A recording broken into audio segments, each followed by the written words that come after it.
As we look back on the last year and a half that the division has been in existence, it has gone through 7 major content releases, and with update 1.8 already live and proving wildly successful, I thought it would be interesting to take a look at the past 7 updates and touch on some of the highs and lows of each content release. Each update brought new content and meta changes, and although they were not all met with universal praise from the community, they have all contributed in some way, shape, or form to where we are now. So, without further delay, let's jump right into episode 7 of this series and take a quick look back at update 1.7.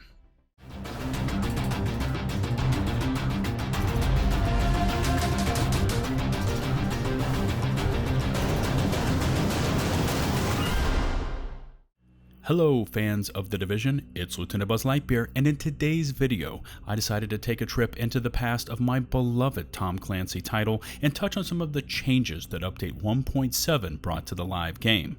Now this is episode 7 of the series, and in case you missed the first 6 episodes where I reviewed update 1.1 through update 1.6, I will leave a link to those previous episodes in the video description below.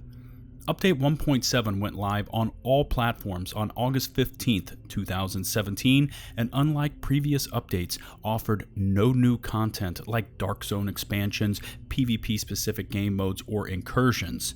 Instead, Update 1.7 unveiled global events, which were essentially PvE mission modifiers that earned players tokens that could be used to purchase classified gear caches.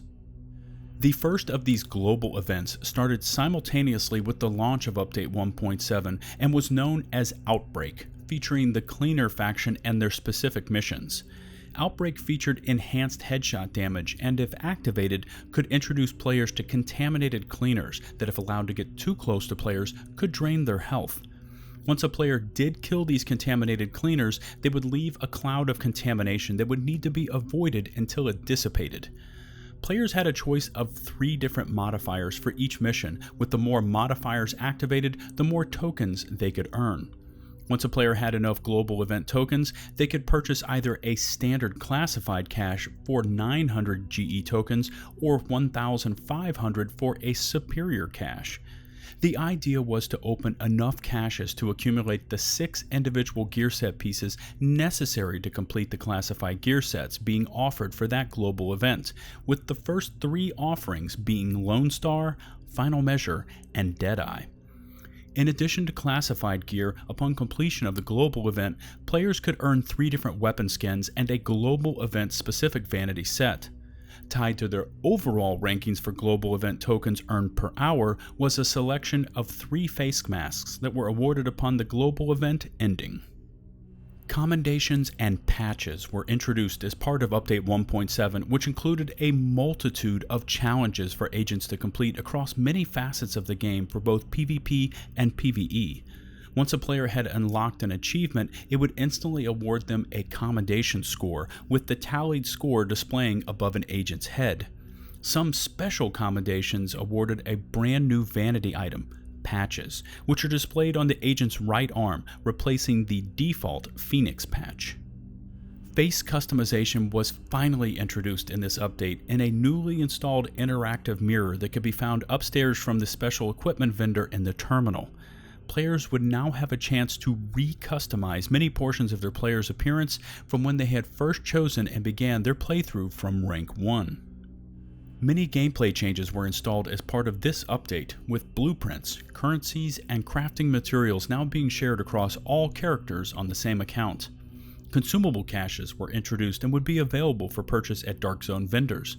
Weapon balance was tweaked with the addition of a hard cap on RPM for all weapons, while the SVD recoil was retuned to be more in line with the M1A, and the SASG received increased spread and time to max accuracy when shouldering the weapon.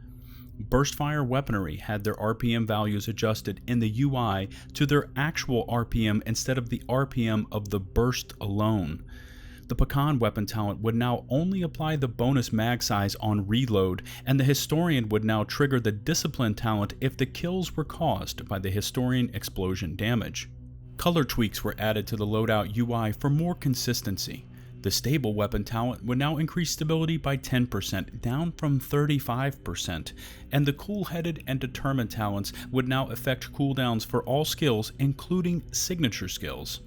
Survival rewards were increased across the board by replacing gear caches with survival caches for Tier 1, and Tier 2 now rewarding you with 1 survival cache and 1 weapons cache.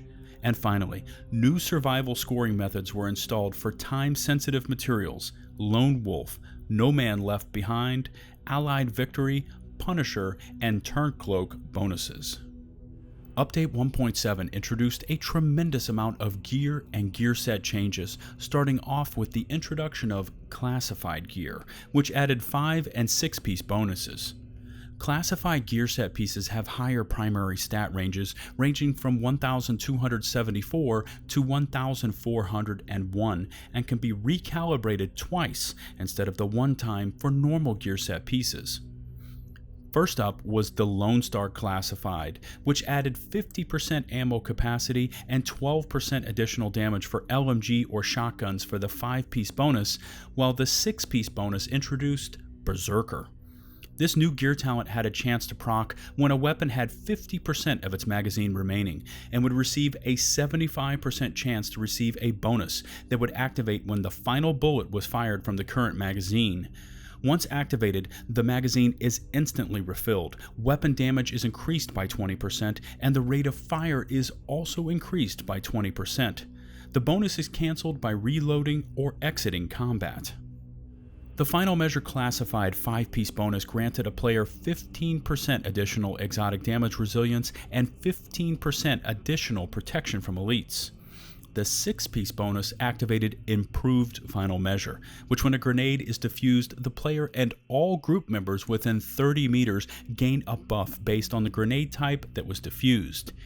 EMP or shock grenades increased skill power by 20% for 8 seconds. HE or incendiary grenades increased weapon damage by 20% for 8 seconds, and flashbang or tear gas grenades increased damage mitigation by 20% for 8 seconds.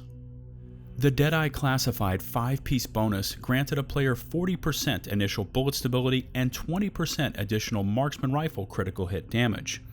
The 6-piece bonus activated Improved Deadeye, with when zoomed in, getting a headshot with marksman rifles will increase critical hit damage by 20% for every second to a maximum of 100% and will increase stability by 100%.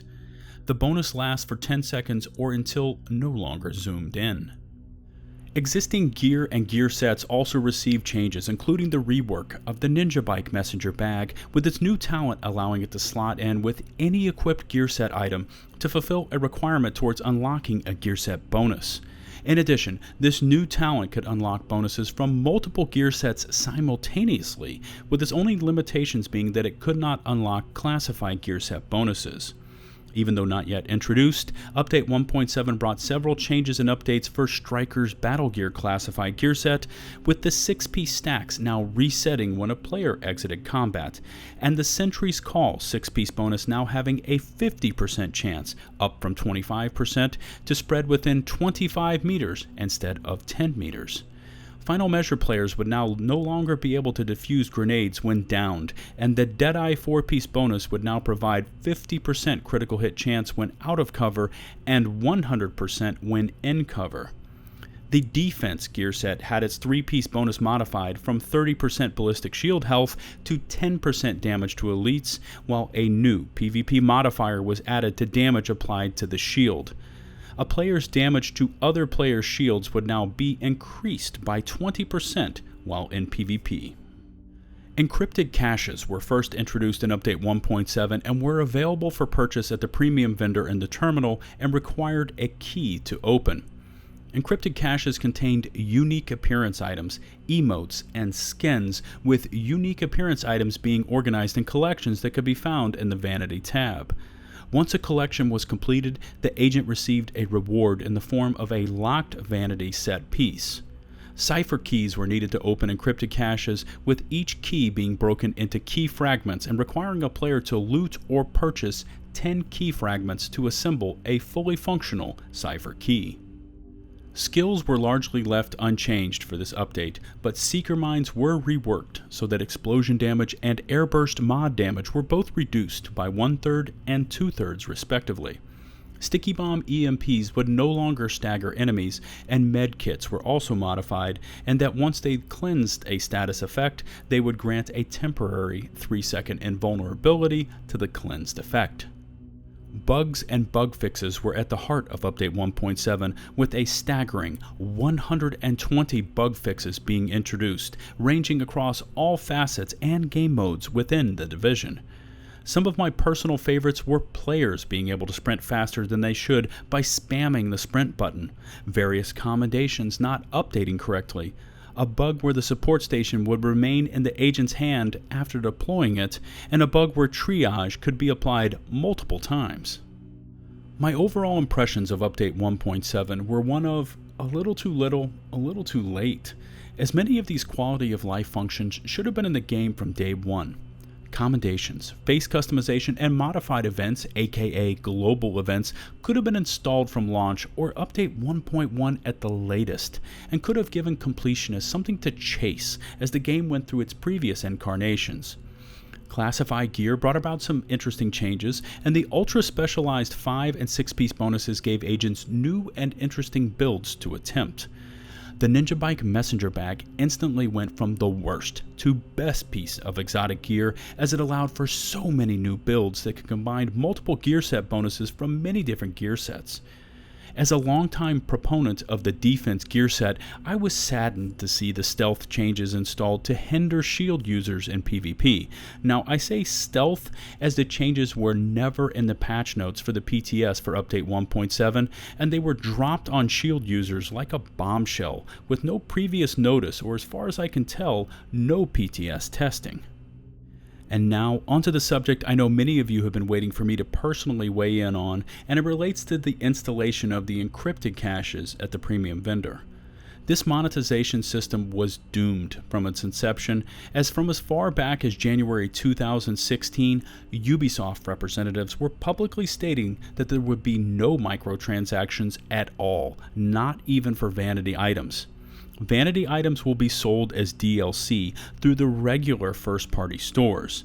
Now, despite these prior public statements, agents found a newly installed premium vendor in the terminal waiting for them once they downloaded Update 1.6, and then the next installation of this monetization system with encrypted caches, better known as RNG loot crates, waiting for them once they installed Update 1.7.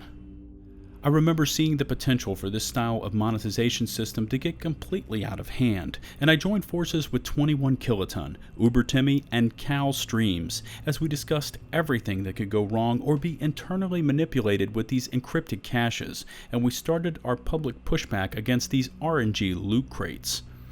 I worked around the clock, as did the other members of the team, to publish our videos concerning the matter, and we answered hundreds, bordering on thousands of comments on our videos, email, Twitter feeds, and the Ubisoft forums, speaking with anybody for or against these RNG loot crates. For all of us involved in this movement to push back against the e-caches, we were under constant barrage from trolls and proponents of the concept, but we were undeterred in our resolve. Our combined efforts got this topic all the way up the corporate food chain, and an entire State of the Game address was devoted to this type of monetization system and how it would impact the game and player base.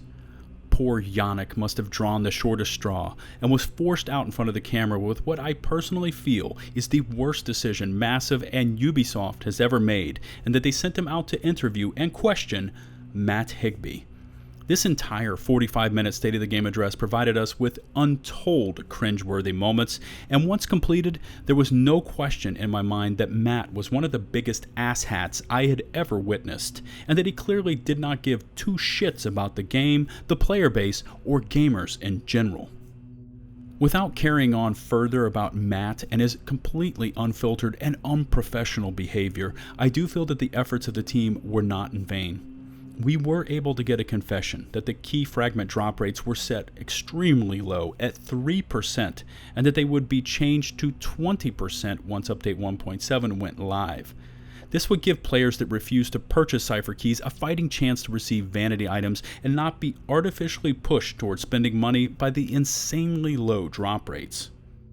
Now, this last statement is totally unconfirmed and strictly conjecture, but I feel that it was through the efforts of the team and many like-minded players that actively voiced their opinions about RNG loot caches that pushed Ubisoft to curb their monetization plans for the Division.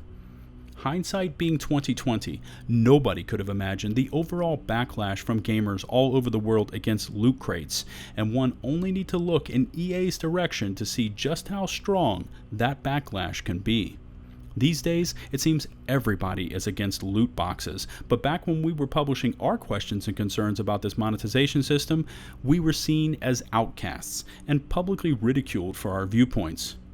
Now, one will never know if Ubisoft had further monetization plans for the encrypted caches and the Division, but if we were able to help steer them away from that black hole of greed and not go full EA, then our efforts were worth the grind. This is going to wrap up episode 7 of this quick look back on the history of the Division's updates, and I would love to hear your thoughts on this look into the past. If you could take the time to rate the video with a huge thumbs up, it would be greatly appreciated. If you want some more of my Division content in your lives, make sure to smash that sub button and follow me on Twitter at LtBuzzLitebeer. Until my next Division video, this has been LtBuzzLitebeer saying peace out.